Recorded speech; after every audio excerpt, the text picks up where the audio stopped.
Hi guys, इस episode में कैमिंट्री का पूरा कंप्लीट आउटलाइन करूँगा और स्टेप बाय स्टेप दिखाऊंगा। मैंने ग्रेड लाइन बना लिया हूँ और हर बॉक्स का साइज़ 2 सेंटीमीटर है। मैं आँख से स्टार्ट करूँगा, इसलिए आँखों का डायरेक्शन देख लिया हो और पर डायरेक्शन में मैं जो बॉक्स में नंबर दिया हो उस डायरेक्शन पे ही करूँगा। मैं जो ग्रेड खींचा हूँ उसका हॉरिजॉन्टली 11 बॉक्स है और वर्टिकली 14 बॉक्स है।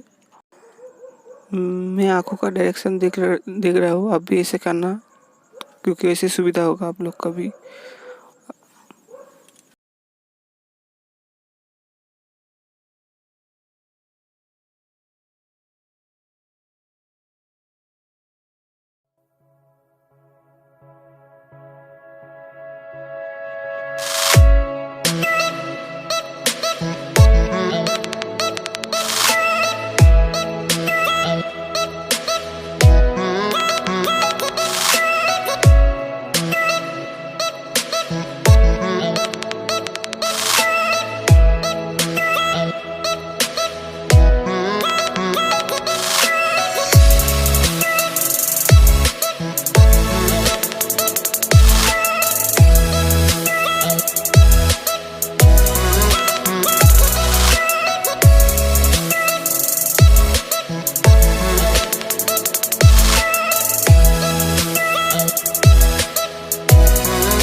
पार्ट में इसका सेटिंग करूँगा।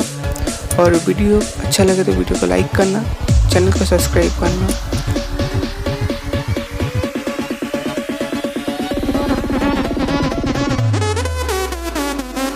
Thank you for watching.